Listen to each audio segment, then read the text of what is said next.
دوستو روز ہم کتنے اعلان سنتے ہیں، فلاں مر گیا، فلاں چلا گیا.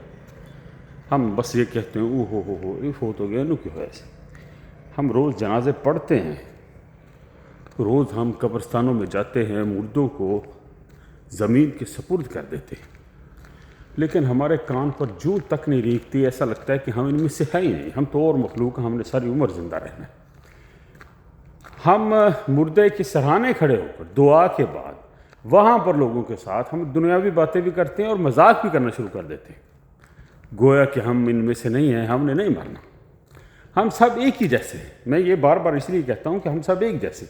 جو ہی ہم ان سے نکل کر باہر آتے ہیں اپنی بائک پر، اپنی گاڑی پر، تو ہمارے اندر پھر وہی خونکار کتے، وہی لالچ، وہی ایک بے لگامی دنیا داری کی ہمارے اوپر چڑھ جاتی ہے. ہم پھر وہی ہوا کے گھوڑے پر سوار ہو کر انو لوٹو مارا کر اپنے اپنے کام دھندوں میں لگ جاتے ہیں. پھر کوئی مرتا ہے، پھر ہماری یہی بات ہوتی ہے.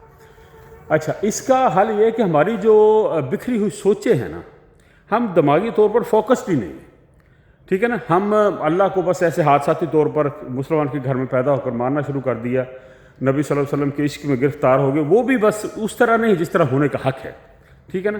ہمارے اندر عمل نہیں ہے ایکچولی. جو مراقبہ ہے نا 5 وقت کی نماز کا، یہ دراصل ہمیں متحد رکھتا ہے، ہمارے اندر نرمی پیدا کیے رکھتا ہے. ہمارے اندر جو لالچ کے اس طرح کی چیزیں جو نمودار ہوتی ہیں نا، تو ہر مطلب گھنٹے 2 گھنٹے بعد، کوئی 3 گھنٹے بعد، کوئی 5 گھنٹے بعد جو نماز ہوتی ہے نا، وہ نماز ہمارے دل کو دھو دیتی ہے. وہ جو مراقبہ ہے، وہ بھی وہ لوگ ہیں جو بالکل ہی اللہ والے ہوں، جو خیر چاہتے ہو اللہ سے.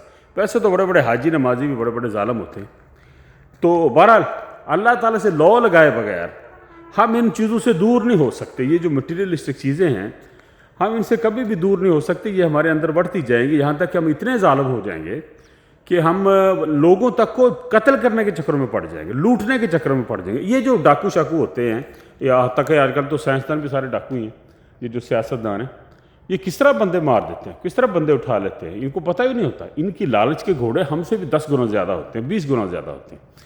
تو لہٰذا دوستو، جب تک ہم فوکس نہیں ہوں گے نا خالق کے طرف، ہم دنیا میں کیوں ہیں، ہمارا کیا کام ہے، کتنا جینا ہے، فرض کرو میں نے کتنا جینا، آپ نے کتنا جینا ہے، اور کتنے پیسے کرنے اور کیا کرنے ہیں، تو تب تک ہمارے اندر یہ جو ہے نا ایک خونخواری سی وہ ختم نہیں ہوگی. دولت کا مقصد یہ ہوتا ہے کہ آپ پر جتنی دولت آئے آپ اتنے ہی اپنے دسترخوان کھولیں، لوگوں کی خیر چاہیں.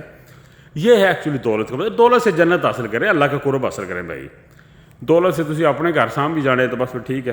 ایک تو ہوتی ہے نا دولت ماڑی چنگی، جو ہم جیسوں کے پاس ہے، یہ جو دبئی والے دوسرے تیسرے. ایک ہوتی ہے بے تحاشا دولت، وہ میرا خیال کہ فوٹو باس میں کوئی 8-10 لوگوں کے پاس ہی ہوگی.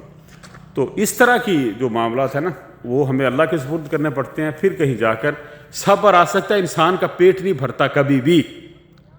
میرا یہ سامنے میرے پلاٹ نظر آ رہے ہیں، میرا دل کرتا ہے یہ بھی میرا ہو، اس سے اگلے والا بھی میرا ہو، یہ بھی میرا ہو، ایک ادھر نال بھی میرا لگتا لب جائے. تو انسان کہاں رجتے. تو جو ہے اس پر راضی رہیں جی. یہی ایک خوبصورت چیز ہے. یہ بھی ایک خوبصورت چیز ہے اس بے لگامی کو لگام دینے کے لیے جو لالچ ہے انسان کے اندر. ٹھیک ہے جی. ہاں جی، دعاؤں میں یاد رکھیے. صبح کا سلام سب کچھ. اللہ